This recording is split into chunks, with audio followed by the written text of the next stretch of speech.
Good evening and welcome to the Friday forecast. Sorry we are late. I managed to blow every fuse in my house 10 minutes before the show starts. So, it's a bit like Liverpool season, just when you think it can't get any worse.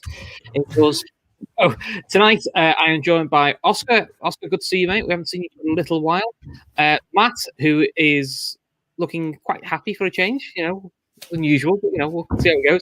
And my partner, Abby, who is keeping me calm when I'm losing my shit over technology, which I'm not very good with. Right. How's it going, people? How's it going? How's everyone? Welcome, Oscar. I'm doing good, man. Mate. Welcome back. How's things with you, mate? Yeah, good. Matt's on, so should be fun tonight. Yeah, we need to ask a question, Oscar. Are you landing planes later? Oh, see, I've had this a lot. I've had a lot of this. NFL coach, landing planes, working the McDonald's drive-through. I think they're more sort of... Yeah, it's one of them, isn't it? The sound's better. They sound better at least than previous videos, which is we can hear you, so there's a perk in there. So we've already had one shock today. I believe it finished Leicester 2, Newcastle 4. Jesus Christ, no one saw that coming. So once again, as a Liverpool fan and a Tottenham fan, just when you think it's out, there's that little chink of light just to really get you all excited again. But we'll see how it goes. So let's start with the first big game, the other surprise package of the season, West Ham versus Everton. Oscar, start with you. I fancy West Ham for this. I don't think Everton's second half of the season have been pretty average. To be honest, Everton have been pretty average since they played you guys earlier in the season. Obviously, the Van Dijk injury game was at 5-6 games into the season. I don't think they've looked great since then, to be honest. So I fancy West Ham 2-1 in this. I think they've still got a chance at top 4. I still think West Ham can do it. Oh, thanks for that. That just cheers all up. Well, Matt, no, how are you seeing it? It's still open. It's still open for anyone outside. I should have said that. I think it is still open for anyone, to be fair, to make that top 4. I think Leeds could even scrape through, couldn't they? We've got Rafinha back and Phillips. We can do it. Cool. Matt, how are you seeing this? Yeah, I'm kind of going along the same line as Oscar. I think it's weird because for the whole way throughout the season, I've been waiting for West Ham to have that bad result or two to kind of throw them out of the top 4 race. But I think the closer we get to the end of the season, the more likely they are to see it right through and give themselves a real opportunity to get into that top 4. And with Leicester losing tonight, is it United, Chelsea, and Spurs in their last 3? I think that that 4th place in the top 4 is definitely up for grabs. Look, I personally think Tottenham are the most likely to get that, but that is just my strange optimism that will never fade for some strange reason. I think they do have the best squad in the Premier League, don't they? We do, yeah. Oh, by a country mile, Chris. Don't worry. But yeah, West Ham to win this one. I go 2-1 as well.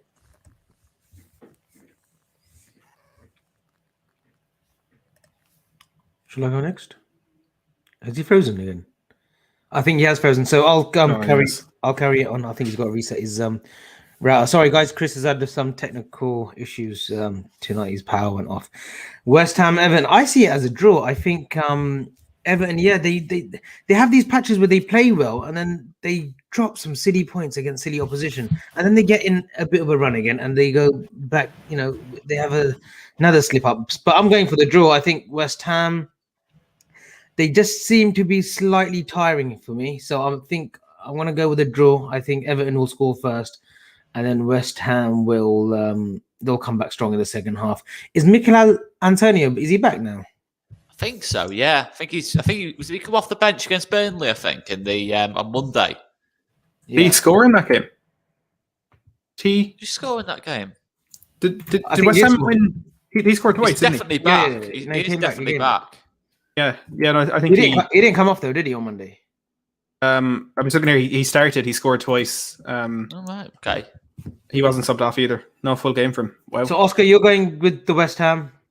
Yeah, I think so. I think 2-1 West Ham. Antonio and Bowen, I think, are too much for Everton. Nice. And Matt, you're going with West Ham? Yeah, 2-1 as well. I've currently won first goal scorer though. What do you guys? I was going to ask another question as well. Mikel Antonio, we know, like when he's fit, he's a handful. But what do you guys make of Jared Bowen? I like him. I think he's good player. He's not as consistent as an Antonio. He's not going to get you the same level of goals. But yeah, he's a decent player. He's still young as well. I think he's still 23, 24. So decent player. No, he's definitely for West Ham. I think they've got that signing spot on. When they were signed about 18 months ago from Hull, spot on signing from Moyes, to be fair. And he's made several good signings, you have to say. Yeah. Chris, we were just talking about the West Ham Everton. I've made my prediction a draw, and we just briefly touched on Jared Bowen. So I'll let you take over now. Yeah, he's done really well. I've got a draw as well. I've got 2-2. We'll see how long my Wi-Fi lasts. The big plus for Everton, I think, where I think a 2-2 is Decore's back, which I do think is what they've missed this year, is Decore. But again, Rodriguez seems to be out again with a persistent calf injury that keeps flaring up. So that is the big issue for Everton at the moment, is that calf injury. But yeah, I've gone for a 2-2 because Everton, they seem to generally find results when you don't expect them. Like no one thought they'd beat Arsenal 1-0, probably apart from Matt. But in general, they don't have a good record in those sort of plays. They're actually doing quite well against the likes of the Liverpools, the Arsenals, the bigger clubs are actually doing all right against. It's actually, I think, sort of like Newcastle have done the double over them. That's where they've been a bit more struggling. So I've gone for a 2-2. Avi will keep you in charge generally because I don't know if my internet's going to go a bit tits up again. You've got the same connection as Grizz, it must be, on one of these. Oh, is it one of the sample offers that you've got? Yeah, I think it's because you buy after the 1 year trial. You're trialing the new fibre optic, are you? Yeah, no, I think it's because I blew all the fuses in the house, and then it's rebooting again. It's not doing great. No, but we'll try again. So the next big game, which will be interesting, preview to the Champions League final. So City versus Chelsea. I'll stick with you, Matt. Go on. What are you thinking for this one? This is going to be the most entertaining, most fascinating goalless draw in Premier League history. I think both teams are going to go all out at this, but two incredible defences. Look, Man City have been getting praise for that the whole way through the season. Ruben Diaz completely transformed them. And of course, John Stones deserves credit for what he's done in terms of keeping American Laporte out of that team for a start, but on the pitch he has been incredible.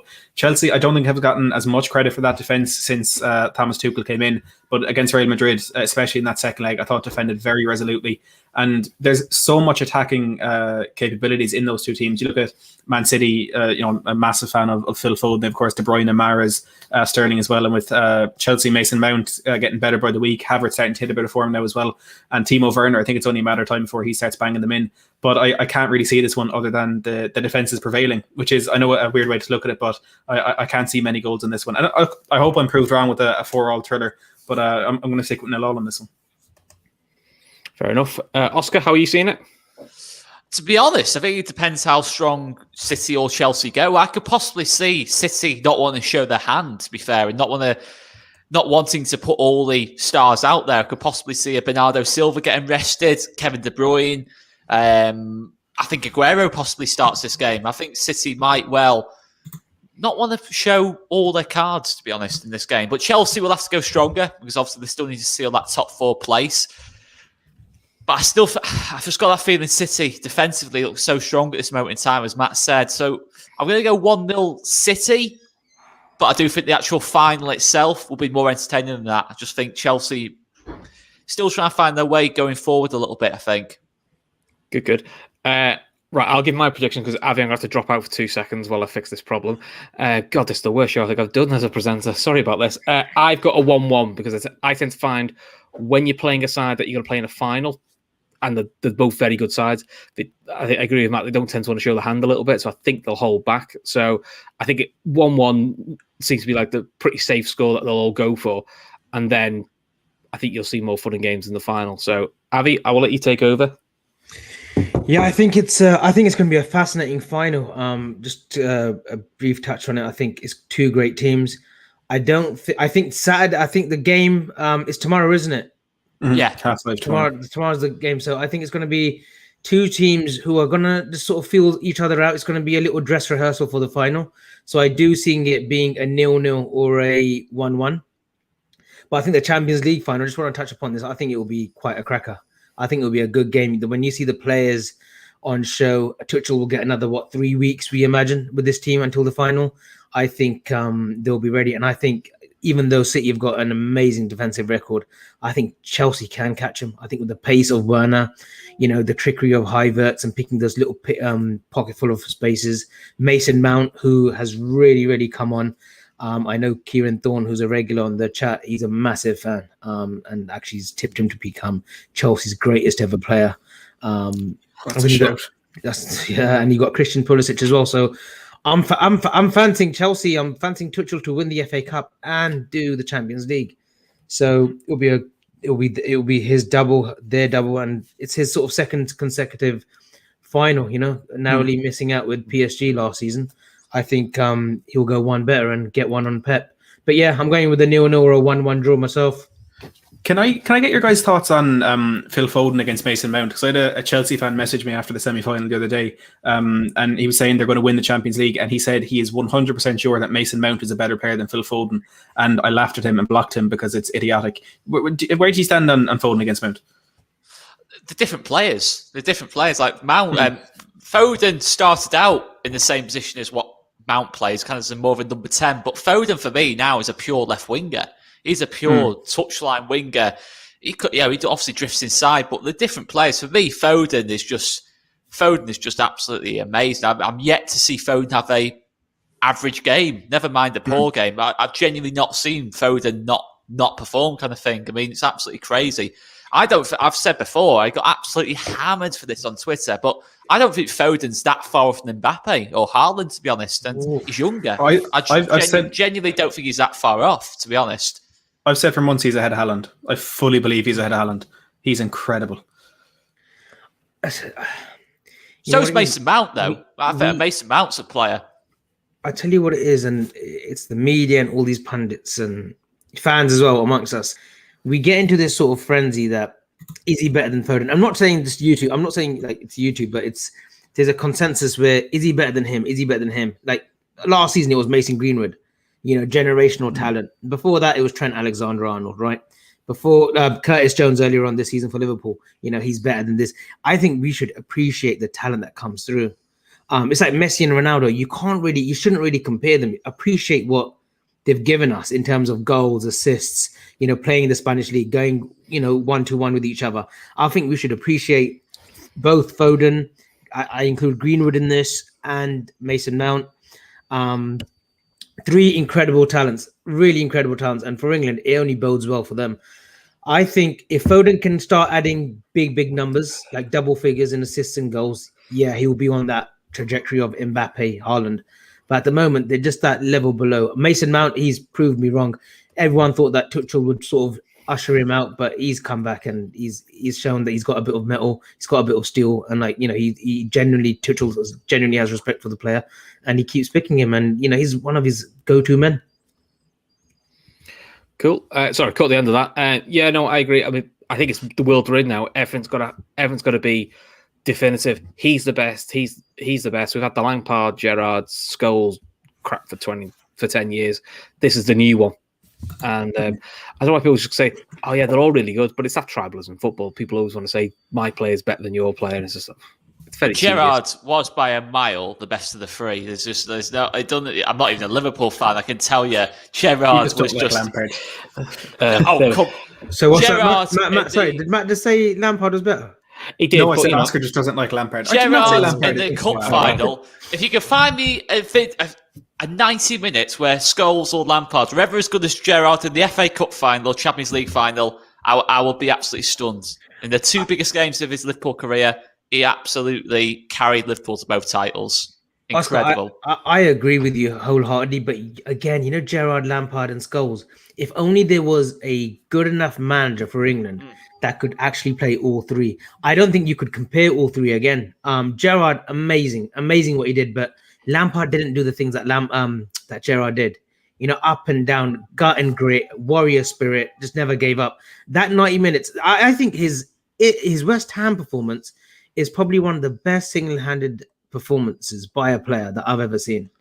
I include a Messi in that as well. I know Messi scored a great hat-trick against Real Madrid at Newcastle, but what Gerrard did with the team that he had around him, absolutely phenomenal. And I'm not trying to be biased, but I'm just saying it is. But Scholes and Lampard, in their own sort of right, were brilliant players.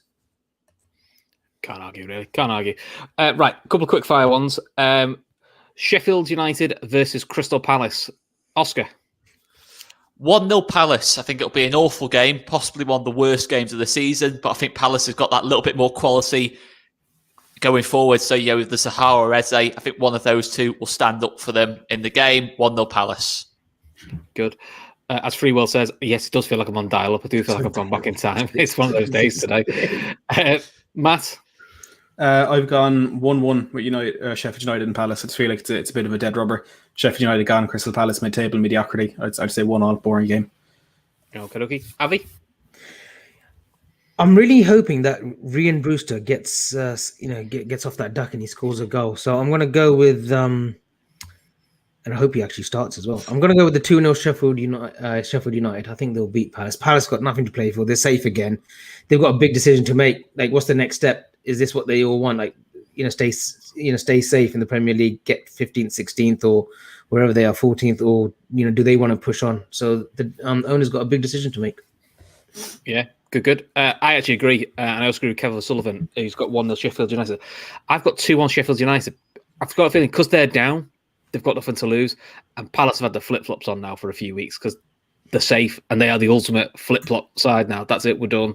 Not really bothered where we finish now, it's safe. So this might be the game where Sheffield United, for once, actually get themselves a win. Next game, Wolves versus Brighton. Both sides who apparently struggle for goals. Matt? What have I written down? I think it's going to be a game kind of similar to the City-Chelsea game that is really, really exciting, but not much return because, look, we can sit here and talk for hours about Brighton and their XG and Wolves, their decline in form since last season. So I'm going to go for a 1-1 in this one. Probably, the most difficult chance of the 20 that each team get with the one they bag.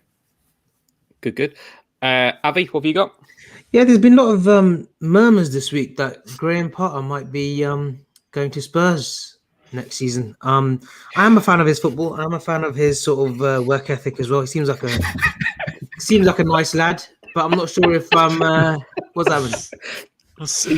You just went, Graham Potter's going to Palace, and Oscar's went, just the most disappointing. I think he's done really well because replacing Chris Hughton was a tall order because Chris Hughton had kept him afloat, but he's come in and gradually they've gotten better in the last 2 years. I think he could be a good contender, Matt, for the Spurs job. I'm not sure how you feel, but I think he's a Levi kind of man, like a yes man.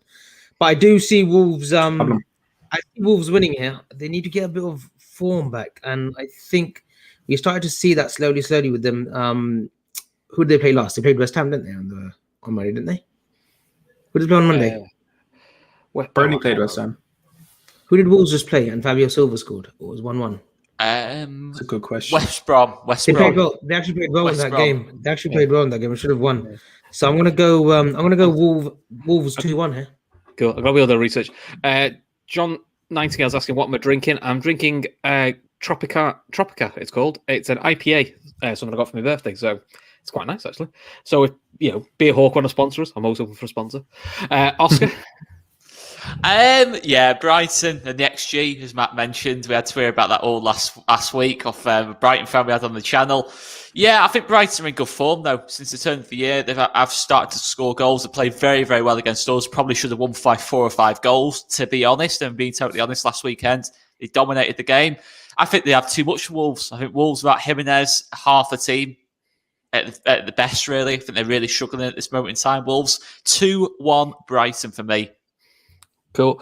I also have 2-1 Brighton. I just think they will just slightly outdo Wolves, who just look like they want the season over. Matt, what do you think of Kev's comment? If you go for, I think that's Potter. If you go for Potter, you could see an exodus of players, which is an interesting thought. If this comment had been up there 2 days ago, I would have fully agreed with it. But Alistair Gold, who works at Football.London, is by far the best Spurs journalist there is. He actually reported yesterday or the day before that the Spurs players, the manager they want is Graham Potter, because when we play Brighton the 2 times this season, they've been really impressed by his style of play. And you could say the one thing Brighton are missing from the way they're playing is someone at the end of the pitch to put the ball in the back of the net. And I think we've got 3 of those players who can do that. So surprisingly, it does actually seem to be the Spurs players who are pushing for Graham Potter. Fair enough. Good. Right, next game, Villa versus Man United. Villa, who still don't have Jack Grealish, but they're hoping he might be back for the next game, which I believe is Everton. Man United back off like a mad game with Roma. I think was it 3-2 and about 8-5 on aggregate. I mean, but people said Europa League's boring. I mean, you can't get much more exciting than that. So, Matt, I assume you're going for a Man United win, as they are your favourite club. What? Where's this coming from? I know of his disdain for Man United. Wow. I'm just here for abuse every week, aren't I? I'm going to go for a United win, though, Chris. I think off the back of the joy of getting through to that Europa League final and just wanting to end the season on a high, I can see them winning this one and comfortably. I've gone with a 4-1 for United. Good. I have 2-1 Man United just because I think they'll rotate a bit and they're already bleating the fact that they've got to play 4 games in 10 days. Oscar, what have you got? I think 2-2. I think Watkins could cause them a bit of problems in behind. I think Villa are a decent team. I think unfortunately, I think they're going to probably just about beat us to that top 10 place, to be honest, at this moment in time. Obviously, Man United are playing crazy 4 games in 7 days, I think it is. So they're probably going to rest a couple of players in this one. You can probably see people like Juan Mata start the game. Obviously, big drop-off in quality from a Fernandes. So, yeah, I'm going to go 2-2. Avi? United, they don't seem to be losing away from home. I still think they're unbeaten, aren't they, this season away from home? Since Bruno came in, they haven't lost away from home. Yeah, so I'm gonna go with a 1-1. I fancy Villa to get something from this game, and 1-1. I think United will rotate. They've got, like Oscar said, 4 games in like 7-8 days. So plenty of rotation for Ollie. I think he needs to rest Bruno actually for this game. He's paid him like non-stop. Yeah, that's the thing. I don't think he will. I think he's got like that. Go on, sorry. Right. I was going to say on the point that Oscar made there about United's 4 games in 8 days, Solskjaer is acting as if it's the worst thing that's ever been done to a football team, but he forgets that when we beat them 6-1 at Old Trafford earlier in the season, that was our 4th game in 8 days, and no one cared back then. So I'm just glad to see United getting their own, what they deserve. It's their own fault. It's their own fault as well. Liverpool were perfectly happy to play last week.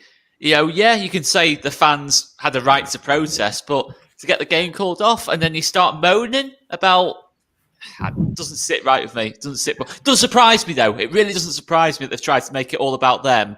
And if they didn't want to play 4 games in 8 days, they probably should have tried harder to stop the protest. You know what I mean?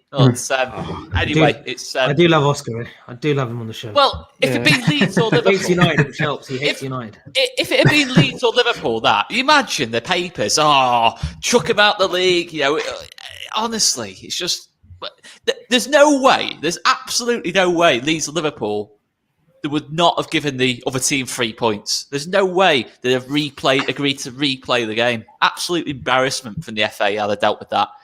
Absolute embarrassment, because that could cost Liverpool. It actually has really annoyed me though. I don't know if you think you can tell. You hided it really well, to be honest. For a Leeds fan, you're doing great. If Liverpool though miss out on the top 4 because they're having to rest players for that game, then it's an absolute disgrace, isn't it? Really, if we're being honest. Yeah, but they were never going to award the game to Liverpool because that has because that has connotations on. It doesn't affect United in the slightest. They're second, but can you imagine if Liverpool finished 4th by a point? You would have West Ham fans, Tottenham fans all going. Well, we missed out on a point because Liverpool were given 3 points for a game that we didn't play. The rule of the game is that we should have got 3 points. Yeah, but I also think, because of the type of process it was.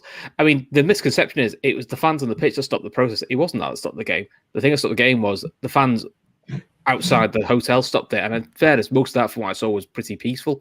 There wasn't as much as the other stuff.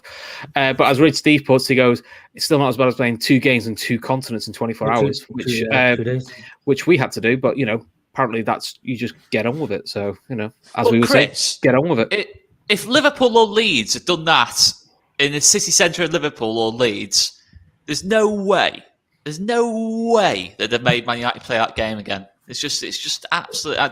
I think they will with Liverpool because I think there's always a big 6 bias. I think it's the magnitude of the game as well. No disrespect to you boys. United, it's that as well, isn't it? It brings money in. So there you go. Cool. I'll leave that comment up there because Rajiv took sense. And Fulham versus Burnley. Oh, what a beauty this is.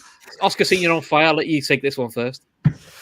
1-0 Burnley. I think it's got a 1-0 Burnley Chris Wood header all over it, hasn't it? That it's just Fulham can't score. Fulham will have all the ball. 1-0 Burnley. I love the disdain in your voice when you gave that result. Abby. Yeah, it's one of these games. It's teams like this, for Fulham, we know are relegated, right? They're literally gone. Burnley are safe. Just have just take the season off now. Like, why do you want to put fans through torture? And who really wants to watch Fulham and Burnley? I don't think there's Fulham and Burnley fans who want to watch this game. So no, I'm going to go with an away win as well. Chris Wood, 1-0, spot on. The one thing we'll say for Burnley, and I know I've seen the jokes, people taking the piss, but in fairness to Burnley, I think when they play Liverpool on the 19th, the 10,000 fans, the fans that are going there, it's 3,500. 3,500, yeah, they're all going for free. They're not charging them. Which now you can do the jokes about you having to go to watch Burnley, but still, that is a good way to keep your supporters on side. Is give them a free game. Anyway, so Matt, what was your prediction? I just want to say, first of all, that's one of my least favourite phrases in the Premier League is 1-0 Burnley. It's just the worst thing that could happen. It's you're just in for 90 minutes of pain if someone says that. But I've gone for 1-0 to Fulham. I've Joachim Andersen header from a set piece. Okay. I think Rajiv is trolling me saying 4-3 Fulham, and then you just said he talks sense. Well. And then he's a lovely man. And then James has topped it, and James has topped it with 4-4. So honest to God, I'll quite happily take that on the chin if it's wrong. I have 2-1 Burnley. I just think they're in better form, and unfortunately for Fulham, when Newcastle were going through that absolute shit show of form, and you thought Fulham were catching up, they've just hit form at the wrong time now. And to me, I think Fulham have left themselves too much to do now. Okay, last quick fire one. Arsenal versus West Brom, which just feels to me like a very big Arsenal banana skin after quite a limp performance against Villarreal. It was pretty disappointing because I actually thought a 2-1 loss with 10 men against Villarreal was actually a good result. But apart from, I think, one Aubameyang chance, I don't think the keepers had much to do. Oscar, how are you seeing this? I can't believe, to be honest, that we're not sat here discussing Arteta being sacked, because I can't believe how Arteta's managed to get through Friday morning without being sacked. I mean, the pressure. I mean, even Ty from Arsenal Fan TV was calling for Arteta to be sacked, and that kind of summed up how bad Arsenal were. But tactically, I mean, you look at what he's doing. Like when he took Aubameyang off, he took him off 1-0 down in a European, 2-1 down in a European semi-final. Just need one goal. One goal is all it needs. No matter how badly they're playing, you keep Aubameyang on, surely. But I mean, one shot in target, in one 90-minute game, it's pretty poor. And I don't know, you look at Arsenal, I think you can even make the excuse for Arteta that they've not got a particularly good squad. I still think they're better than what Arteta's kind of done with them so far. And to be honest, I look at Arsenal and Tottenham as being in a similar kind of position, but Tottenham have at least got world-class attackers, but that's a big difference. I think obviously this is a nightmare for Arsenal this game against the Sam Allardyce team, because you know exactly what Arsenal are like against Sam Allardyce's teams, but I still think they'll just about get through it. I'll go 1-0 Arsenal. Cool. James LFC has got 6-2 West Brom. Honestly, God, that'd be brilliant.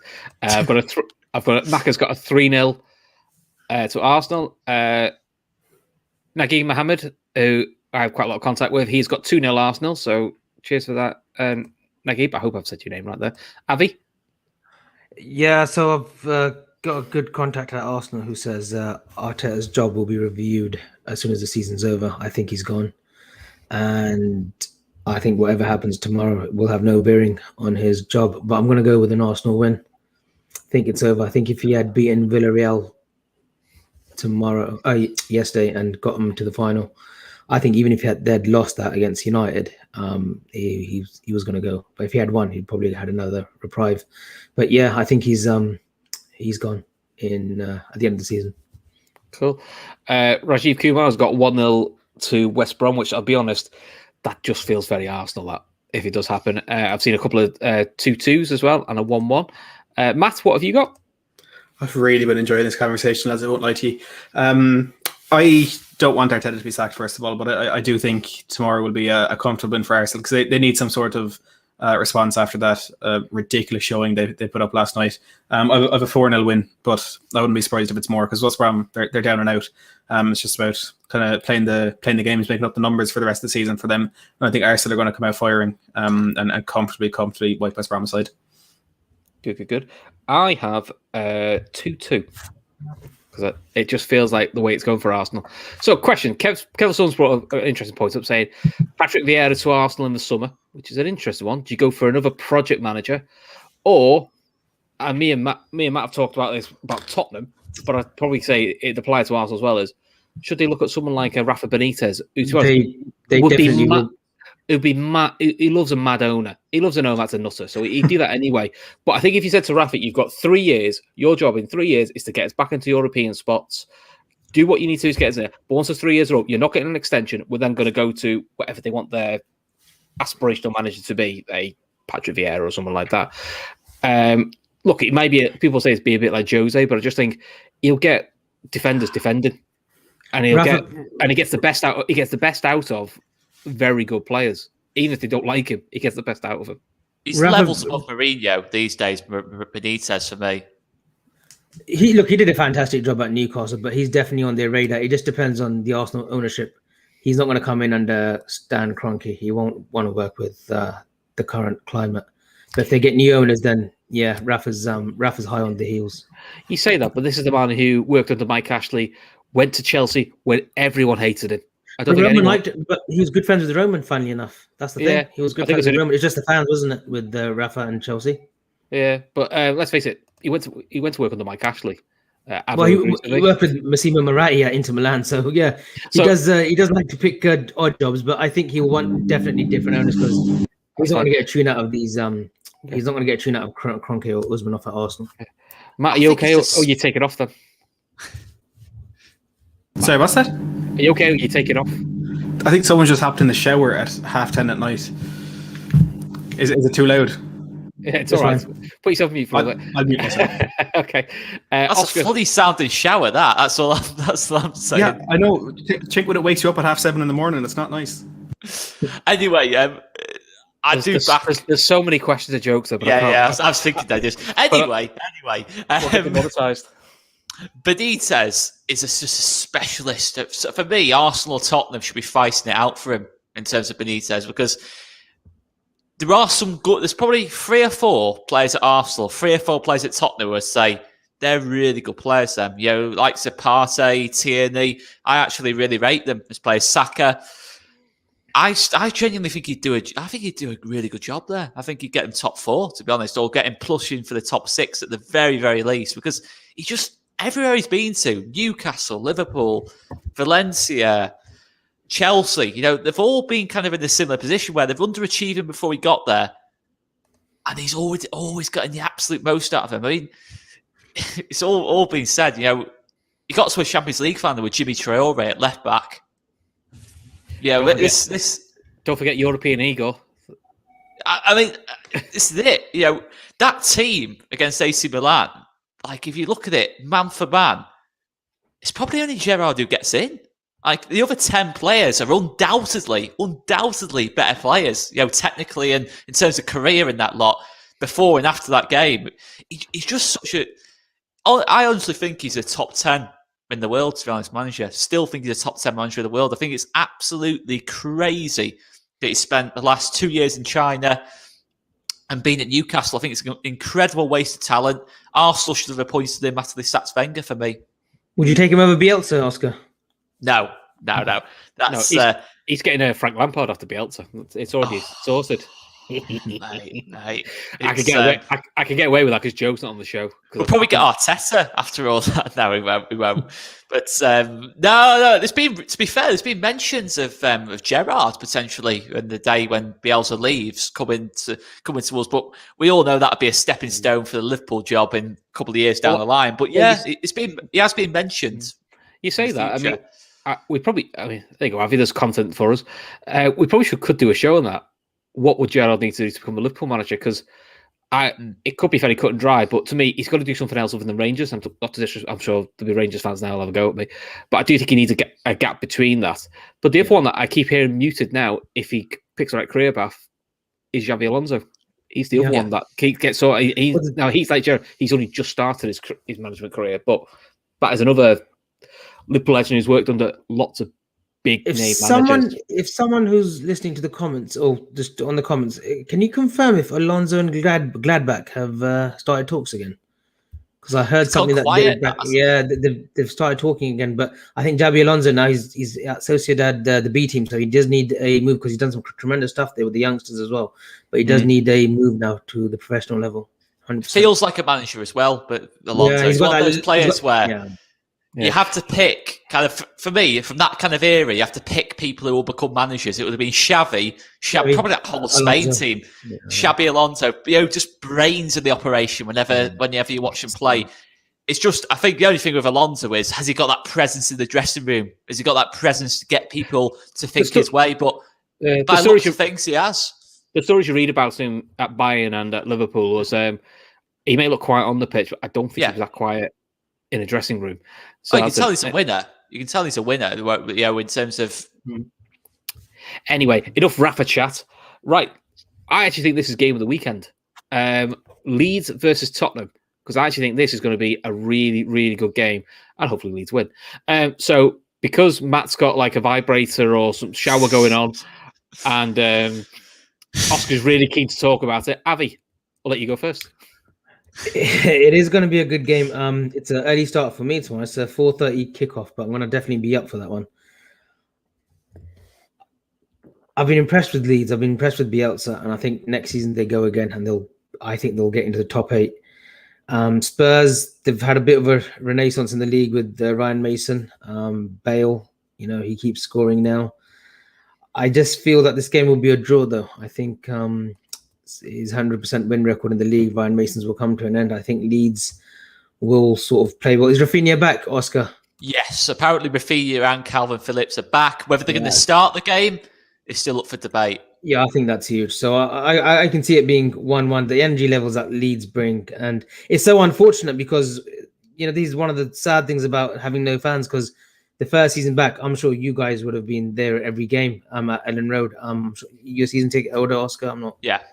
So it's hoping a shame to that get to that last one.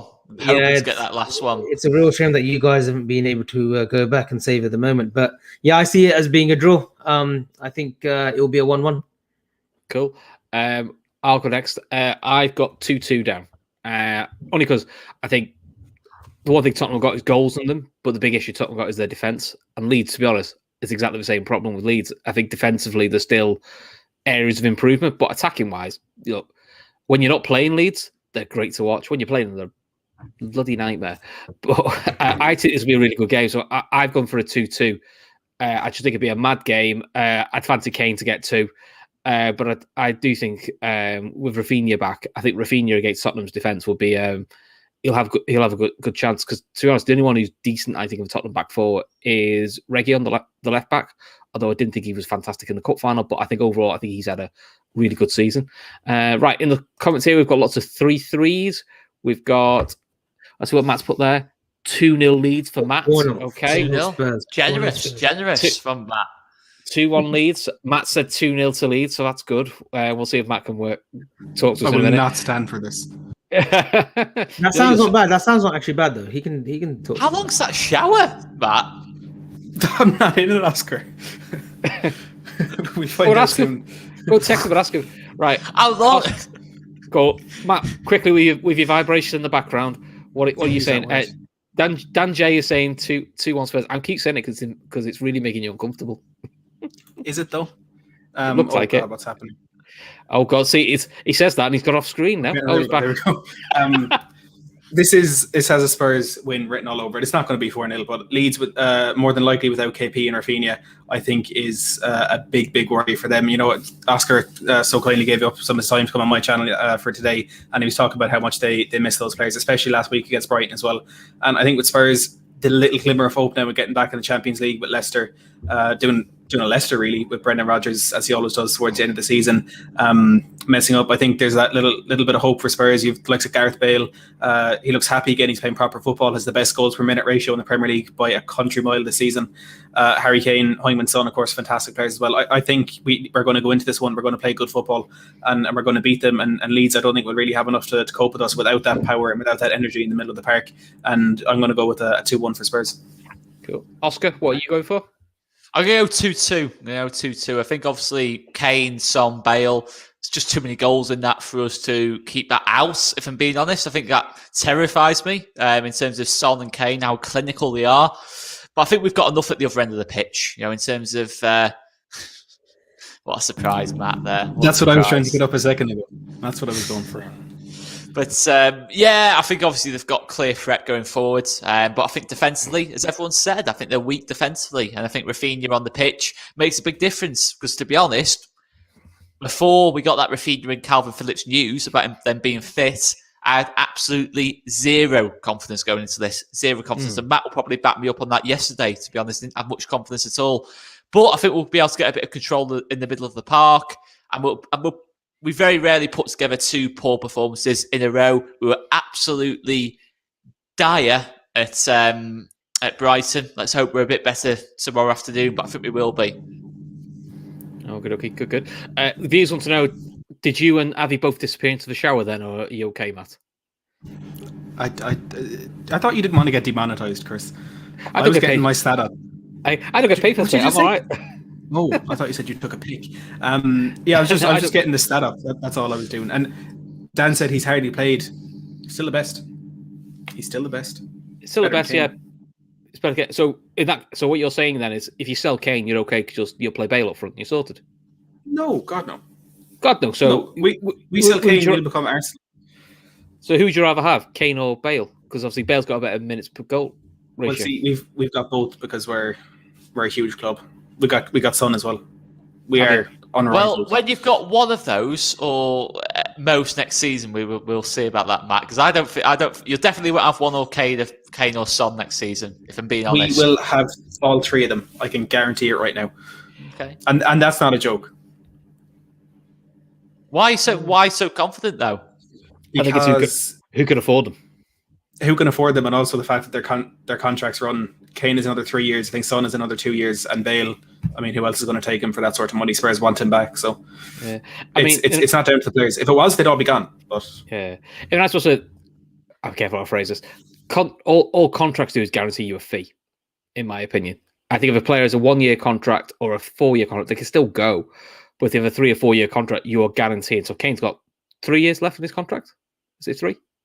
If Kane's got 3 years in his contract, you're talking over the 100 million mark comfortably. If Kane had a year left in his contract, he's got more bargaining chips, and you would struggle then to get the fee that would be reasonable to allow a Kane to go.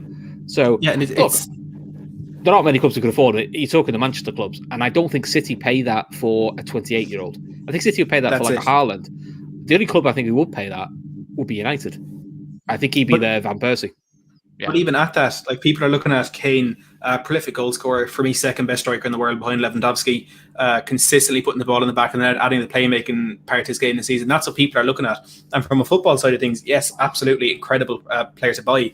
But you have to look at it from a business and an investment point of view. He's a 28-year-old injury-prone striker who has never won anything and has been the man quite often who's gone missing in cup finals and in semi-finals for Spurs. So it's a lot more than what he does on the pitch that needs to be taken into consideration. And no one is going to fork out 150 million from this summer. And I'm delighted about it. Listen, I've seen United fork out a lot more than that for players. So anything's possible. It's unlikely, but anything's possible. Right, Avi. You're back. I thought you were on the shower though with Matt. So I had to go. I had an emergency, but I'm back now. Okay. Right. So I'll let you start with your favourite club, Southampton, versus Liverpool. No Minamino, so that's you already not watching. No Tacky. No Tacky. Although from what I see, he doesn't do very much for Southampton either. Funny that. So how are you seeing this, Matt? Avi, sorry. Every time I predict a Liverpool win the last 4 or 5 weeks, 6 weeks, 7 weeks, we've 6 months. We've shit the bed. So I'm gonna go against the grain, and people are gonna hate me right now. But I'm gonna just try this for this week only. I'm gonna go with the Southampton win at Anfield, 1-0. Oh, somebody clip that up because he's such a cocky git when he gets one right. So I'm hoping he's wrong with us. And and he'll claim it's reverse psychology. No. Look. I'm expecting Liverpool to win, right? And of course, I want Liverpool to win. It's just predict your win. Don't be sly. Predict your win. Rajiv's gone for 1-1. Red Steve's gone for 3-0.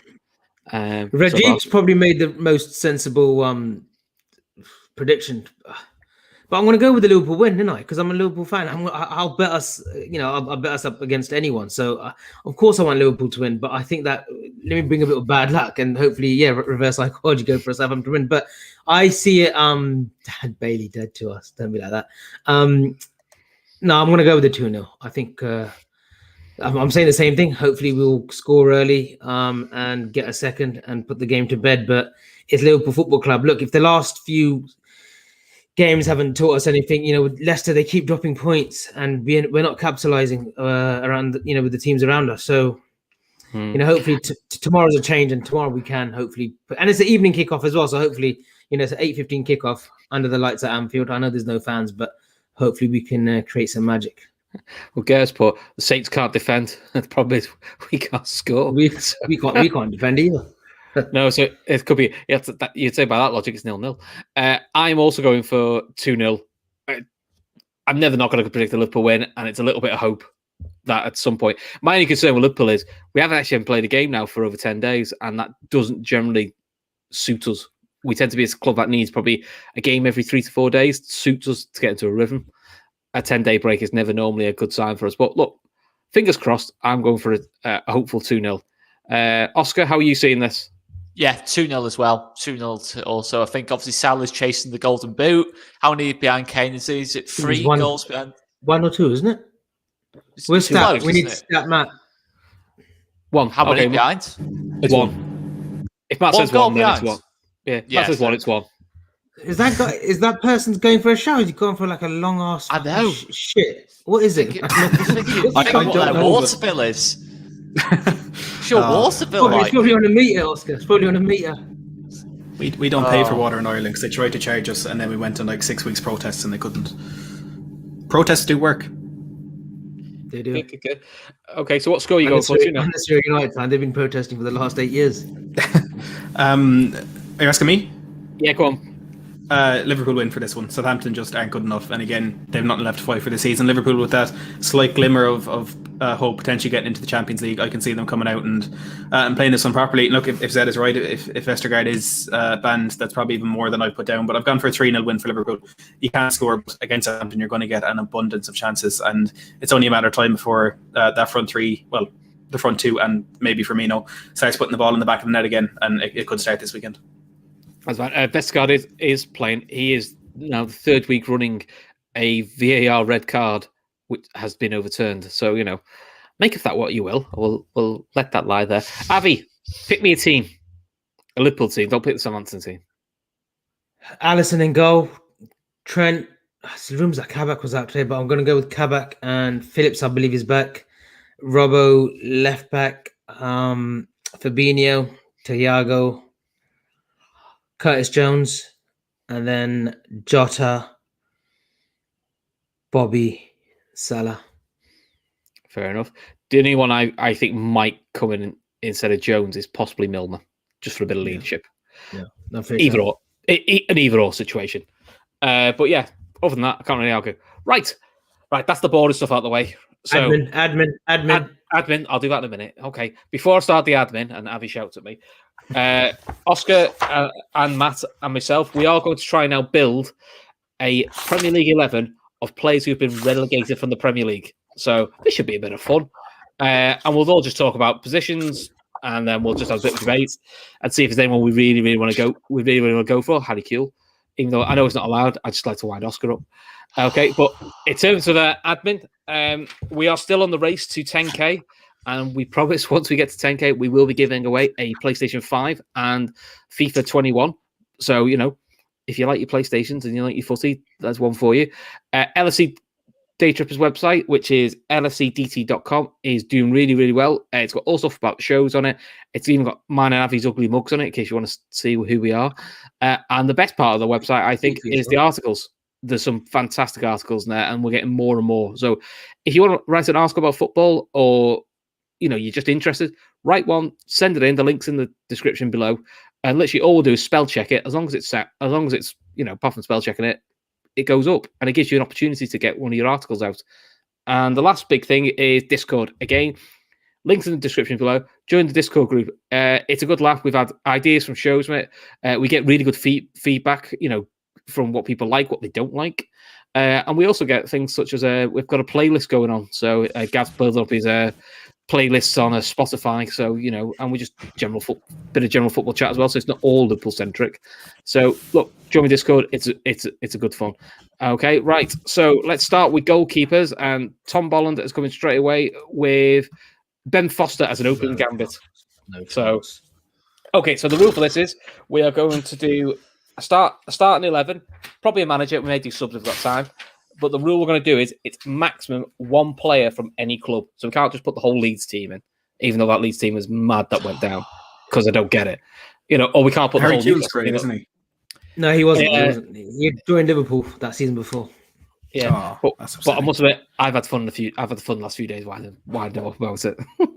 So, well, he turned up at didn't he come off twice in the Champions League finals for you injured or something like that? FA Cup final and the Champions League final. Yeah, that sums him up. That Bottler. But he's got his medals. He's got his medals, only Oscar. So. He's got his medals, but other people earned them. That sums up Harry Kewell. I tell you what, Harry Kewell in the semi-final in the FA Cup against Chelsea at Old Trafford, he was superb. Had Jeremy on toast time and time again. Yeah. But sadly, he was just not enough. Unfortunately, wasn't he? Sounds like Liverpool. Not enough. Too many injuries, which was causing his issues. Right. So, are we going to agree on a formation, or are we just going to 4-3-3 modern day, or should we just see what crops up? I've got a 4-3-1-2 like we had last week for the team of the season. We'll see what happens. It's 4-3-3, that's out. And good. Okay, right. So goalkeeper. What have we got?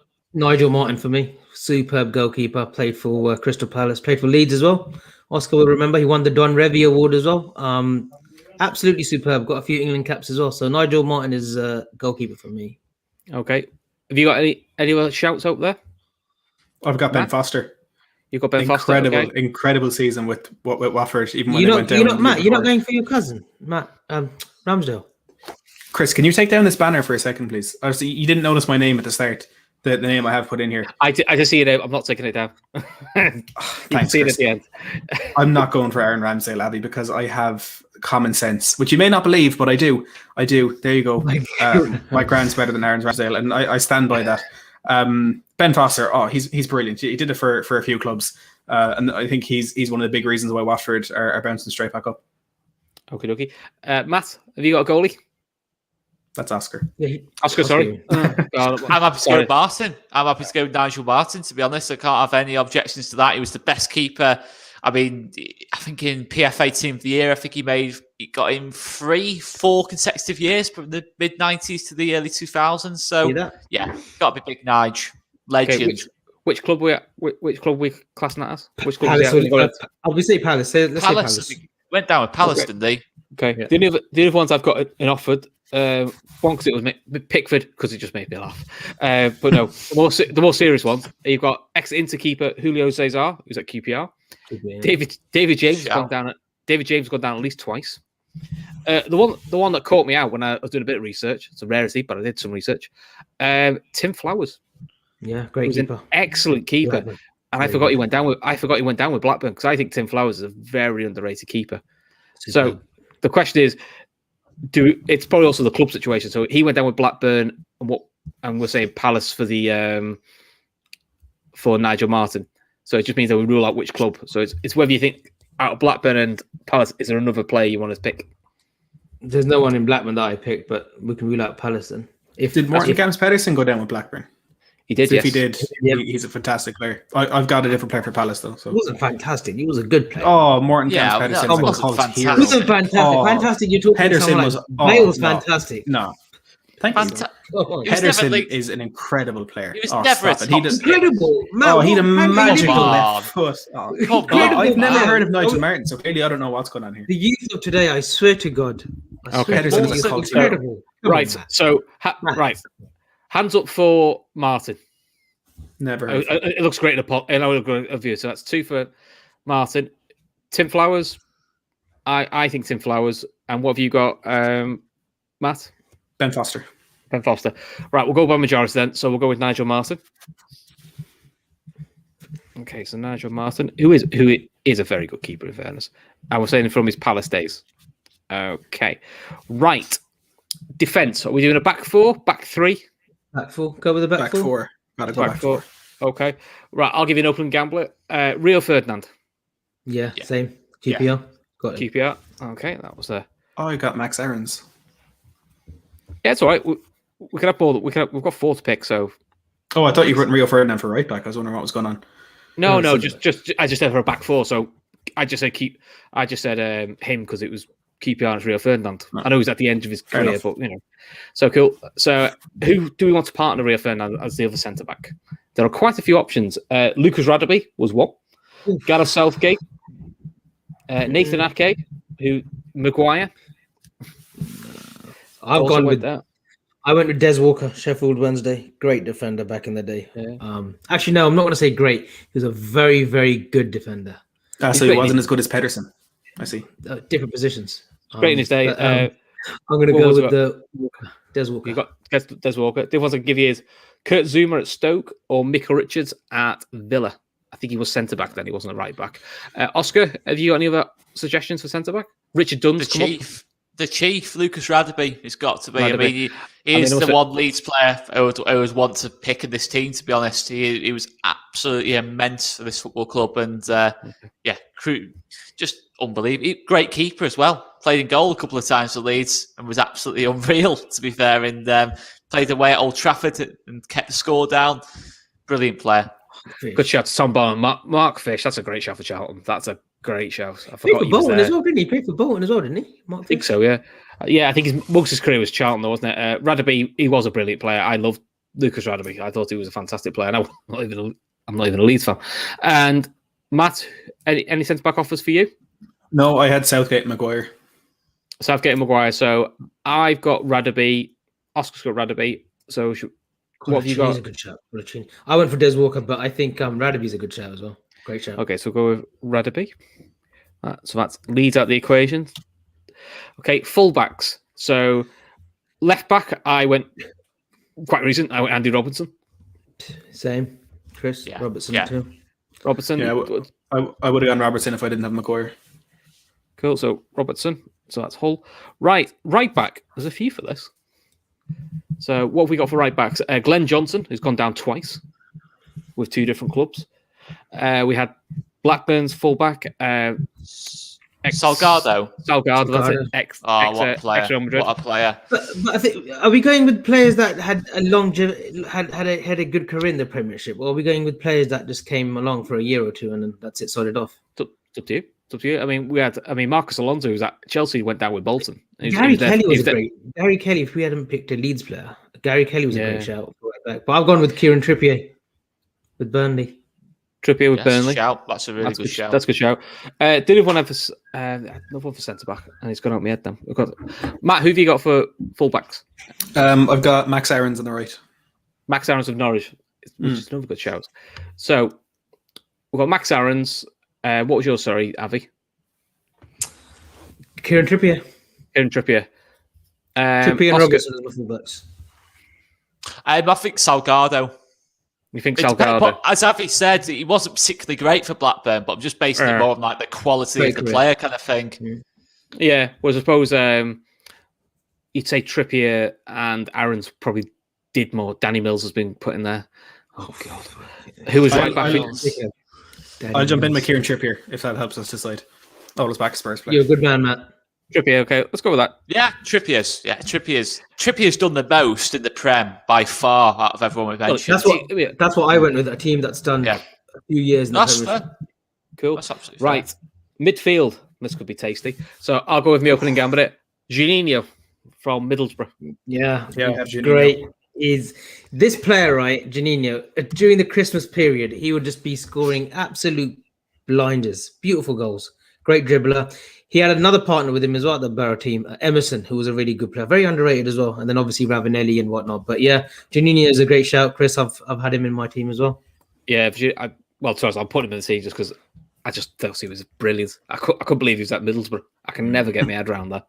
First player I thought of in the whole team was Juninho. Yeah, because he teared up, didn't he? He was had tears in his eyes when they got relegated last game of the season. At Ellen Road as well. But I'll give you my other 2, and then we can have a fight over who we think. So my other 2 were Roy Keane with Forest and Gini Wijnaldum with Newcastle. They were the 3 that I had.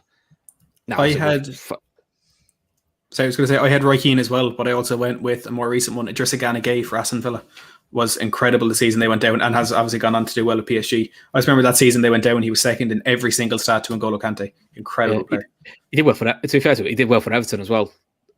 So yeah, so that's a longevity in the Premier League. Oscar, who are your midfield three? Again, I'd say Keane and Wijnaldum. I think they are the standouts in terms of what they've done in the Premier League. I think Keane's got to be in there, holding midfield, sitting in there. I think it's got to be a really solid shout. Tarat. I remember he Tarat's was just a shout. He was just mental. Just hadn't had the consistency, did he? Just absolutely. Spurs as well, didn't he, Matt? Spurs? Adel Tarat? Yeah, I think he made like 6 or 7 appearances for us. Then Harry Redknapp sold him because he was overrated.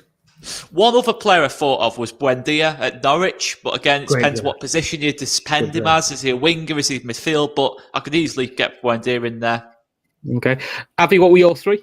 I went with Juninho, Jack Grealish, and I went with my mate who's working out here for CNBC, Robbie Earle. I went for him for the Wimbledon Crazy Gang. Really good player back in the day. He was probably the first sort of goal-scoring midfielder that I can remember. He used to score goals from midfield. So, I went with Robbie Earle, Juninho, and Grealish. Okay. So what we'll do is we'll put Roy Keane. We'll put Roy Keane in for Forest because I think 3 of us had Roy Keane. So the other position. So I think me and Oscar had Wijnaldum. Who was your other one? Sorry, Matt. The shower started again. I don't know what's happening. I had Idrissa Gana Gueye. You had Gueye. So I got Wijnaldum, Gueye, and you've got Grealish. Now we could cheat with Grealish because potentially you could put Grealish in the front 3. Technically, that's where he plays for Arsenal. Villa at the moment. I don't think he'd go to Arsenal.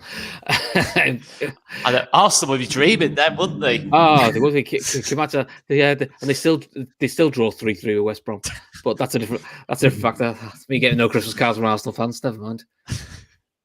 So cool. So what we got to say? What's the argument? Berg. I've been shouting. Decore from Watford is another good shout. I think Wijnaldum and Roy Keane are a great shout. I think they're a shout. Juninho, Roy Keane, and what's the other fella? Wijnaldum, Roy Keane, and Juninho. Yeah, so Did you really say Gini Wijnaldum? Is Wijnaldum even though come on, look what he's done in the Premier. Look what he's done for us.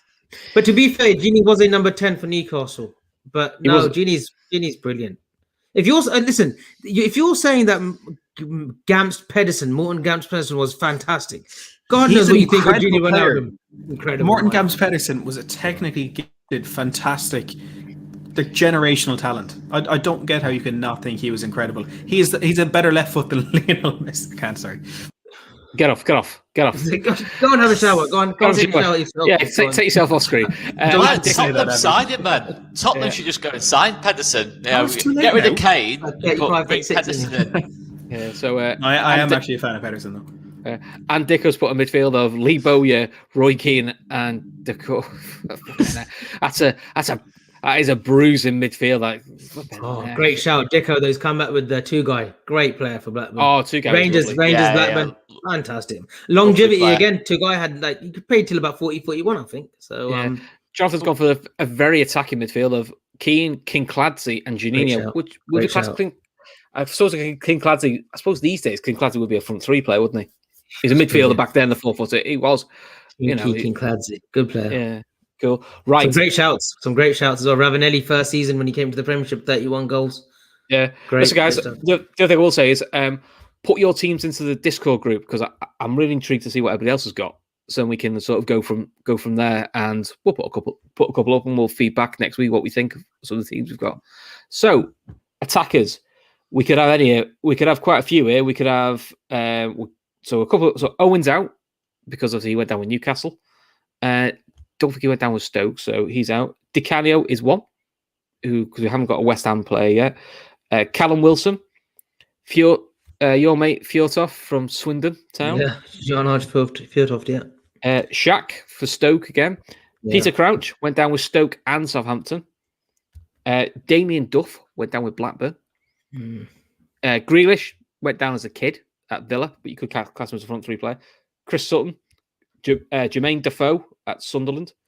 Who else we got here? Canu. I have Viduka in that list. Surely you've got Mark Viduka. But but Leeds and Newcastle have been taken, so we can't have Viduka. Who did we pick for Leeds? Leeds, Radaby. Radaby. Did we get for Newcastle? Oh, Wijnaldum for Newcastle. Wijnaldum, so that's why we can't have Viduka. So I had Viduka and Owen and Shaqiri. I had Charlie Austin, but QPR's gone. Charlie Austin. Craig Bellamy as well, with them with Coventry. Yeah, Bellamy. That was a good shout. I had Bellamy as well. Huckabee was Huckabee at Newcastle by then, or was he still at Coventry? Huckabee was at City when he went down. City. Oh, okay. So you good shout there for Ahmad. From who? Sorry. Kev, he's Ismail Assar, who I was thinking of, but I had Ben Foster, so I didn't put him. But Sar's a good shout. Sar is a very good shout. Who else have we got? Amanda Traore of Wolves. He obviously went down with Villa. There's a few of us. I think you'd have to go with Defoe. Defoe's definitely one that you've got to put in there for West Ham. What I'll say for Defoe is, we'll say Defoe, we'll pick his club in a minute, because you can have West Ham or you can have Sunderland. Because what I'm saying is, if you pick Defoe for Sunderland, you can then have Paolo Di Canio for West Ham. No, I don't think Di Canio or Duff deserve to be in this list. They were great players. They don't deserve to be no. You don't think Di Canio? Don't want to associate them with the relegation team. Well, even though we're building the best relegation team, we're building the best team. We're building the best team, and you don't want to pick one of the best players. No, Di Canio I would put in there. Yeah, Duff. so maybe not Duff, but Di Canio, yeah. So if we say Di Canio for West Ham, or do we want to go for pace? Something like Bellamy, Defoe, and Duff. That's a natural pace. Well, I was thinking if you have the poacher of Defoe. Deco's on form. He's gone with Tamori Gitspire. Anilka's a great shout. Nicholas Anilka. How can you Did Anilka go down with? Who did we go down with? Did he go down with City? No, I don't think he did. Kevin Keegan took over, didn't he? He had Keegan. I don't think Anilka did go down. Anelka's got. Did he go down with Bolton? That might be it. Yeah, good shout. Go on, Avi. While we fill, JJ Okocha. Didn't Okocha go down then? Or was he retired by then? He might have been retired by then. I think he was retired by then. I mean, Canu's the one. Canu went down. Yeah, but Canu, I don't know. So scored a great hat trick against Arsenal, mind. I'd go with Di Canio. You've got to put Di Canio in there, and then put Defoe, Sunderland. That's that. That's two done. That's two done. And then I think you're right, though. I think the third one probably should be a pace merchant. So are you looking at pace or a skill merchant? What I would say, be careful of Fraser. So are you talking like a Grealish? Are you talking like a Bellamy or a Conclancy? Duff. You know, Duff for me was superb. Should have got him at Liverpool, but Chelsea offered more, didn't they? So Matt, do you have any suggestions for this extra striker? No, I just have all my options have been mentioned. I was looking there. Anelka could have gone down with West Brom as well. I don't know if it counts because he had a contract terminated towards the end of the season, but as long as they played for the club and they went down, it counts in my head. So if West Brom went down in 2014, he'd be in it then as well. Let's have a quick search. Anelka joined Chelsea from Bolton in January. Dan Jay's put so. Ravanelli, how can he? Yeah, Ravanelli's a great shout. Scored 31 goals and still went down. I know. It's a bit like the thing is the same. Was like Callum Wilson scored a lot of goals for Bournemouth. It's a bit unfair on Matt because he was born in 2010, so he's missed out on. Born in 2010? Do you think I'm 11? 11? How old are you? You got baby face. I don't know how old you are. I mean, to be fair, Oscar's being very quiet. I think Oscar's probably not much older, to be honest. So he's got a beard though, isn't he? He looks about. He's about 25. Shearer, put the beard on. Put the beard on. Shearer was manager of Newcastle, wasn't he? Yeah, he didn't go down as a player. So was put did Fowler go down with City? It's a good question. I'm not sure if he did. He didn't. I don't think he did. Because we signed him, didn't we, for that season? Yeah. He came in January, didn't he? Yeah. I think that's some great shout. Dicko's on form. That Gota, Kitspire, and Anilka shout. Oof. Good stuff. Yeah, Kitspire's a good one. So I'm sort of my head. The two in my head are King Clancy or Duff or the two or Shaq. One and three because they give. Because Duff, he went on and won, Premiership titles. He was superb with that Chelsea team. And he's Irish. Irish, yeah. There you go, Irishman. There you go. Irish. That's the 2002 celebration when Robbie Keane. Oh no, Duff scored against. You remember, don't you, Oscar? 2002 World Cup. It was even like that. Saitama. In Saitama, that was You weren't even born in 2022. I was born in. That was my first World Cup. That 2002 legendary World Cup. Exactly. Robbie Keane last minute against Germany. It was all about the Irish. That World Cup. All about the Irish. Yeah. What year were you born, Matt? 2000. Yeah, you were 2 years old. You were a nipper. You were 2010 was my first World Cup. Well, first one I remember. I tell you what, 2002 World Cup, and I'm not being biased here because you're on that, but the Irish actually made that World Cup, especially when Keane and McCarthy had that spat, and then Holland scores against Cameroon 1-1. Great celebration. These games were coming on at 7, 8 in the morning, and everyone was going mad.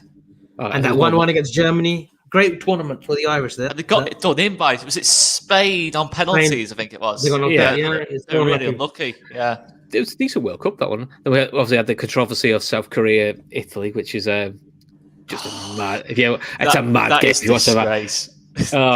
But you know what? Didn't Del Piero put the ball into the back of the net about 4 times in that against game? Korea, Got disallowed. Christian Vieri as well. Yeah, that was a sorry, I think it was Vieri actually. Put it back. Balls in the back. It's unbelievable. Cool. So let's set this argument. So who are we going for the forward? Oscar, who do you want for the extra forward? I think you'd have to go Duff. I did initially have Bellamy, but Duff, in terms of what he did at Chelsea, he was decent everywhere he went. I've got to go Damien Duff. Okay. So it says, can we pick Rooney because he's taking Derby down? Sadly not. But I just like to get the digging. Matt, who would you like of the ones we suggested? I'm going to have to stick with Defoe. What a legend. We've already got Defoe in the side, so you're okay. Oh, well then aside from that. We've got DeCanny and Defoe so far. We're saying, do we look at a Duff, a Bellamy, or a Kincladze, or a Grealish?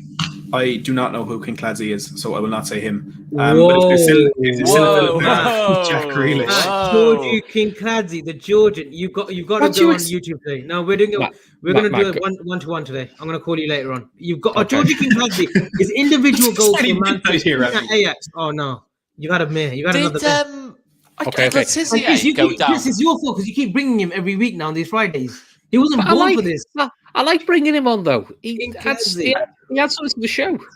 Thanks. Oh my! I'm a victim. It's mainly banter and bad opinions, but it's still brings something to the show. I'll send a video to you. I've not brought one bad opinion to the show. The Georgian Maradona he was, the Georgian wizard, like Dicko says. The Georgian Maradona he was. Oh, beautiful goals. That's a great shout, by the way. Marian Pajas, and Dicko said he's one of my favourite players at Southampton. Marian Pajas. Did Letizier go down with them with Southampton? No. So I'd have to have Letizier in there if he did. No, did he he not? not? He retired. He retired, I think, before they went down. Gary Medel. Rajiv Kumar. Even I know who Kincladze is, and I'm 21. Yeah, but I'm only 20. so that year. You're stat man. You're stat Matt. And how could you not know who Kincladze is? Because I know current stats that actually matter. I never thought I'd become on a show talk about players from 1994. We're going to have school lessons tomorrow. Don't worry. Okay. So the problem with we all agreed on Damien Duff, and then we can carry on barracking each other in a minute. So I'll take Damien Duff. I'll allow it. So Duff from Blackburn. Okay. Kincladze, Matt. He is superb. Yeah. What was his XG? What was his XG? Is what Matt's asking you right now. What was Kincladze's XG? He's going to go over on one, isn't he? No, right. Superb. Right. Very quickly then, we've got 4 more things to pick, and then we're done for the night. So we're going to pick a manager, and there's no club bias on the manager in terms of we can have someone if we've already got that club, and we can pick 3 subs. Also, I want you to pick a defender, a midfielder, and a striker. But again, they can't be from the clubs we've picked, so we can still pick like a Southampton player, or we can, so for example, you can still have Peter Crouch, or you can still have Marian Pajas if we want to have him. What are we going for now? We're going for the manager and who else? 3 subs: 1 defender, 1 midfielder, 1 striker, just for a bit of fun. Steve Bruce has been a shout for the manager. Rafa Benitez, surely. Yeah, that was my shout. Okay. Absolute shout, Matt. See, you've reprived yourself now. That's it. You're forgiven. You're back in next week. You're back in. You're back in. I'm out. Okay, good. Some people put a sprayer for Newcastle. Milner. I think Milner was at Leeds, though, wasn't he, when he went down? We've already got a Leeds player, so sadly we can't have James Milner. Yeah. Was it Newcastle? Oh no, Newcastle have had anyway, haven't we? We've had Newcastle, anyway. And Villa were all right when he was playing for them. So right, so come on, another defender. Who was a defender we have for? One is Gary Cahill. Klaus Lundekvam. Fucking no, Dicko. Absolute magic today. He's on form today, Dicko. He is. Klaus Lundekvam. He's a good defender for Southampton. That's a good shout. It's not a bad shout at all. Yeah, I think it's a good. Yeah, I agree. Gareth Southgate. He deserves a mention. He was a good defender, mind. Yeah. He was a good defender. A lot of good defenders from Norwich last year. Aaron's, Godfrey. Godfrey's a good shot. Stefan Onshaw was really good, but obviously we've already had a Blackburn player because that's how we got him. See if there's any others. Ian Hart. We've said Bolton. We've also Ian Hart had a brilliant left peg, didn't he? Ian Hart. Enda Stevens, maybe for Sheffield United this season. Not yet. Longevity. It's Crystal Samba, yeah, for Blackburn. Good shout. Samba. Blackburn. We've already got Blackburn players, so trying to go Black. Francis Bernali, fucking Tom Boland, great shout. Francis Bernali's a good shout for Southampton. A merchant, played for years. Was Ake as well. Well, the question is, if we take Bernali, then obviously we can't have a Southampton forward or midfielder. So are we happy with Bernali, or do we want to go with someone like a Cahill who was Bolton, or even Zuma who was at Stoke at the time when they went down? I'll take Zuma. Did Jose Font go down with Southampton? No, I don't. No, I don't think he did. No, so that time got out, came back up. No. So, he was unreal, to be fair, first couple of years in the Prem. Then he kind of dropped off really To win the badly. French league as well. He's still Kunchai Stanley, good shout by Obama Donald. Who's that? Sorry, For Tunchai, for Middlesbrough. Tunchai Stanley, he was a good player. Turkish. he also went down with Stoke as well. Tennis wise, yeah, good shout. Yeah. So right. So if we say He's winding us up now, Dicko. He's gone for an F and a Ekiog, yeah. I thought you meant F and a Coca, but yeah, Ekiog, good defender. God bless him. He was a fabulous defender. Spurs, Villa. So should we go with Zuma so we get a Stoke player out of the way? Because if he goes to Zuma, he has gone on to play for Everton and he is doing well for Chelsea. So it's sort of a his good middle one. name is Happy. Yeah. I bet it is. Who's that? Who's Kurt Zuma. His middle name is Happy. Really? Kurt Happy Zuma. That's a brilliant name. Right, come on. We digress. Two more. So we need a midfielder and a forward. Alan Smith. I don't think he got relegated. I'm going to go Scott Parker, midfield for West Ham. Have we had West Ham? We have had West Ham, so we can't have it. Do we leave Jack Grealish out? Because then I'll bring it back. Did Parker get relegated with West Ham? Then he went to Spurs, didn't he? Yeah. He always kept him up on his own. And he always stayed up with Fulham, I think. That Scott Parker's a good shout.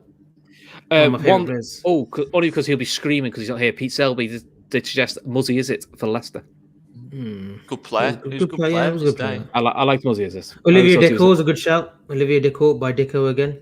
Did it Ollie Decour go down with? Dicko's rewinding the years again. Hey, Andy Johnson. Yeah, Andy Johnson had a good first 5-6 months at Palace, and then he just sort of like went on the peripheral. Yeah, and then he went to Everton, didn't he? He did. Who else we got here? We've got Chris Armstrong, Crystal Palace. Good shout. Went to Spurs as well. Former player Matt won't remember. Yeah, Robbie Savage. Robbie Savage. We're not putting him in just because it's just on principle because it's Robbie Savage. Renato Sanchez went down with. I tell you what about Savage though. He's a kind of crook that you want in your team. You have to wind the opposition up. He's someone that you do want in that team. But he's also been relegated 3 times. So he's not that good a crook. What about Gylfi Sigurdsson? Swansea. Sigurdsson, yeah. I mean, as we go down with them, he went now. He had gone already. He'd already gone, hadn't he? He'd already gone. Fernando Llorente, he'd already gone. He'd already gone as well. That's the reason he went down. He joined us in the January of that year, I think. Is it just Ghana Gay still in the mix? Yeah. I could go Gay. I could definitely go the Gay. I'll stand. Craig Bailey. Who did Craig Bailey go down with? Because he played for Chelsea, didn't he? Charlie Adams. Charlie Adams, a good shout. Because you brought him, didn't he? His left foot was worth about 15-20 million. So said Fergie. Yeah. We're talking longevity. He's at Dundee now. Yeah. I'd rather go. He's played for like 15-20 years, isn't he? I'd rather go. Yeah. But then again, the better left foot than Henderson. That's all I know. That's all I know. Oscar, come on. Yeah, we've had a good few days. Charlie We've gotten along well. The last couple of days. Charlie Adam had a better left foot. I will not take any Pedersen slander. No, say what you want about Spurs. Don't slag Morton Camps Pedersen. He couldn't run. That was Charlie Adams' problem. He couldn't run, but he was actually a really good footballer. Paolo Wanchop, wasn't he at Derby? Was he? Had he gone to West Ham? Paolo Wanchop, he was a good player. Scored a wonder against United. He's not a midfielder though, is it? Yeah, he's a forward. Yeah. So which midfield we go for? We've got the argument is to be Charlie Adam or is it Ghana Gay? I've said that right. Is that even a debate? It's got to be. It's got to be Gay. Gay. I'm happy with that because I Idrissa. Okay. Final one then. Forward. So what forward are we going to stick in? Who we got in the list next? Who's left? Just give us a name. Let's have a look at them. Callum Wilson, Pure Toff, Crouchy. Played for Liverpool. Yeah. I'm sure he had a fucking stint somewhere at Leeds, somewhere on loan or something. Crouch He played for every club in the sun, under the sun, didn't he? Yeah, he's got to be. Crouch the foe up top. Well, Crouch we could have for Southampton. What a partnership. Yeah, Crouch all day long. So Diamante, for a relegated side, he's your classic plan B, isn't he? He's plan A for a Champions League side. Who's that? He was, but do you know what I mean? Crouch. He tends to work with Aspas, Soldado. John desired job for Middlesbrough. Fucking Dicko. Oh god, do you remember him? Oh god, he was. Marco Macaroni was a good player. He was a good player. He just didn't get enough goals for Borough. Yeah. Good player. I've seen a shout for Neil Redfern. On principle, I will not pick Neil Redfern, but we'll go to that later. Nigel Clough, yeah. Viduka. Unfortunately, we couldn't have Viduka because every club. Yeah. Viduka would be my number one choice. I just absolutely loved him. Brilliant player. Matt, you remember Viduka, don't you? I know who he is. Oof. I've seen him on Premier League years. Superb player. Did he play at Middlesbrough as well? Celtic, Borough and Leeds, yeah. Meadow, God, Newcastle as well. From Newcastle. Meadow was good. Yeah, he did. Yeah, he had a few clubs Meadow as well, didn't he? He played at Spurs. He did play at Spurs. You were made up, weren't you? I don't remember it. I just know that he did. Club legend, mate. Club legend. See, club legend. I wouldn't go that far. Yeah. No, he's not. Takes a lot to become a Spurs club legend. Right, Does it? Right. Yeah, you got to get to a cup final. And lose, but you got to lose. You can't win it. You got to lose. Oh no, it's just about getting there. No one cares what happens on the day. Once you get to the final, that's it. You get a day out. That's all anybody cares about. But fair play to the guys who've been commenting. Some great shouts. Great shouts. All of them. Every single one of them. Great shout. I love doing these with the chat because they bring up some absolute pearlers. Right, so let's go through a team. So in goal, we've got Nigel Martin. Back four of Kieran Trippier, Rio Ferdinand, Lucas Radaby, and Andy Johnson. Andy Robertson. Robertson. It's his power. It's his power. It's going off again. I've seen Johnson in the list so many times. Sorry, Andy Robertson. That's getting clipped later. Midfielder Juninho, Keane, and Wijnaldum, and a front three of Di Canio, Defoe, and Duff. All the D's up front, and then in the backup we've got Kurt Zuma, Gay, and Crouch. And then Rafa Benitez as manager. I don't think that's how to go down, to be honest. I think that's how to cause a few problems. Ironic, isn't it? Not finish higher than Spurs, that would, any season. Yeah. I think he wins the league. Steve Bull. I don't think Steve Bull ever played in the Premiership, though. Championship level. Or Division 1. Yakubu's a shout, though. Yakubu was... Yeah. The Yak Mule School, yeah. You certainly did. I need it. It's cool. Right, so... It's 25 past 11. We're messing now. We really are keeping you here. So before we go, Oscar, thanks for coming on. Tell everyone where they can find you. They must know by now, but... So you can find us on All East TV on YouTube, Twitter, Instagram. We do a little bit of everything. Pre-match, post-match. Tomorrow we'll be live for a couple of hours, doing live watch-along, live post-match reaction, reacting to our win over Tottenham, player ratings, a bit of everything, really. So yeah, check us out on All East TV. Okay, I've got to bring this up. Sorry, that team wins the Europa Conference. Matt, you keep coming back for more, mate. Which is fair play to you. Where can everyone find you now? You love it. Not here in the future, anyway. You can find me at Matt Hayes Tottenham blog, as it's written below me. I can assure you, after Spurs beat Leeds later, there'll be a little clip of what Oscar just said. That I'm sure you can have a little laugh at after we comfortably leave Ellen Road to 3 points. But yeah, Matt Hayes Tottenham blog on YouTube or at Matt Hayes THFC on Twitter as well. That's fine. I know we take the mickey out on Matt, but do give him a follow. His stuff is good. He's the most loved. He's the most loved from us as well. He knows that. Yeah, that's why I take the mickey. Have we hit any milestones yet, Matt? Because you were flying. Your subscriptions were flying recently. Yeah, a couple of hundred in the last week or so. We're at 6.7k at the moment. So great stuff. Well done, mate. Hopefully by the end of the year. Thank you. Awesome. And Javi, you're just here all the time. You're like me now. Just a reminder, we are going to be doing a quick Twitter Spaces, me and Grizz, at 11:30 or 11 o'clock before kickoff. Oh, I'm talking about US time. 7 o'clock tomorrow on Twitter Spaces. Me and Grizz will be doing a pre-match Southampton, Liverpool. Everyone's welcome. If you guys want to join in, Bracky, you all is welcome. Come and join in. And just a quick half an hour, 45-minute chat. Awesome. You'll have to explain what that means. Like, you know me in technology, I can barely say I can barely turn a router on. You get your 56k dial-up. But yeah, never mind. Not sure that's reach run code yet, so you'll have to give me a chance there. And listen, everyone, thanks very much for tuning in. The chat's fantastic as always. And listen, guys, seriously, in the Discord group, there is a Friday forecast chat there, so please give me your feedback, tell me what you think, and tell me your teams. I mean, I always enjoy reading your teams and normally get some good ideas from you guys, so please, keep giving us your feedback. Until then, we'll see you guys next Friday. Take care of yourselves. We are the LFC Daytrippers.